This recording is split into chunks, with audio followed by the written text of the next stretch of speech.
আর্জেন্টিনার বিদায় দেখার আশায় ড্যাফোডিলে জড়ো হয়েছিলেন অনেক ব্রাজিল সমর্থক, কিন্তু শেষ মুহূর্তের নাটকীয়তায় বদলে গেল সব হিসাব। ইংল্যান্ডকে হারিয়ে টানা দ্বিতীয়বারের মতো বিশ্বকাপের ফাইনালে আর্জেন্টিনা। ম্যাচের উত্তেজনার পাশাপাশি গ্যালারিতেও ছিল আর্জেন্টিনা এবং ব্রাজিল সমর্থকদের আবেগ, উল্লাস আর খুনসুটি। ইনশাআল্লাহ আর্জেন্টিনা হারবে হারবে না হারবে। কষ্ট লাগছে ভাইয়া। স্পেন ভাইয়া, স্পেন। আমি ইংল্যান্ডের খেলা দেখে প্রচন্ড হতাশ। ম্যাচের আগে ব্রাজিল ফ্যানদের কথার লড়াই, ম্যাচ শেষেই ভূপাতিত। ২৬ বিশ্বকাপ কি তাদের শুধু কষ্টই দিবে? কামব্যাক দিব ভাই, স্পেন হয়ে কামব্যাক দিব।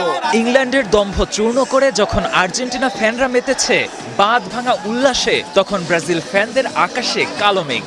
অসংখ্য শুষ্ক মৌসুমে এক ফোঁটা পানি পেয়েছিল, তাও আমরা আর্জেন্টিনা চুষে নিলাম। যখন ১-০ গোলটা হলো, দেখে মনে হচ্ছে ওরা গোল পায় নাই, ওরা বউ পায় গেছে। কুজোর পিঠ যখন দেয়ালে ঠেকে যায়, কুজো তখন R15 করে দৌড় দেয়।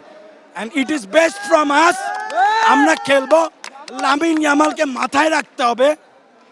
He is going to face the greatest of all time with his left foot of god. কিন্তু ম্যাচের আগেও সেলেসাও ফ্যানদের ছিল বুক ভরা আশা, বিদায় হবে আর্জেন্টিনা। অনেকে তো মেসিদের সাপোর্ট করেছেন যাতে তারা হেরে যায়। যতগুলা দলকে সাপোর্ট করছি সব দলে হারছে, তাই আজকে আমি ঠিক করছি আমি আজকে আর্জেন্টিনা সাপোর্ট করব, যাতে আজকে আর্জেন্টিনা হারে। ব্রাজিল সমর্থকদের মন মতোই চলছিল সবকিছু। দ্বিতীয়ার্ধের ৫৫ মিনিটে লিড পায় ইংল্যান্ড, কিন্তু গল্পের শেষটা তো রঙিন হওয়া চাই। সেটা বোধহয় মেসিদের চেয়ে কেউ ভালো পারে না। ৭ মিনিটের মধ্যে জোড়া গোল, ব্যাস টানা দ্বিতীয়বারের মতো ফাইনালে আর্জেন্টিনা। ফ্যানদের তখন ঈদের চাঁদ দেখার খুশি।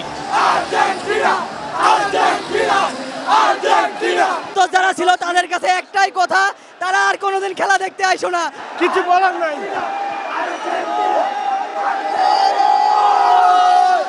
২০ জুলাই ফাইনালে আর্জেন্টিনার প্রতিপক্ষ স্পেন। মেসি বনাম ইয়ামালের লড়াই দেখবে বিশ্ব। KM Sony, star play.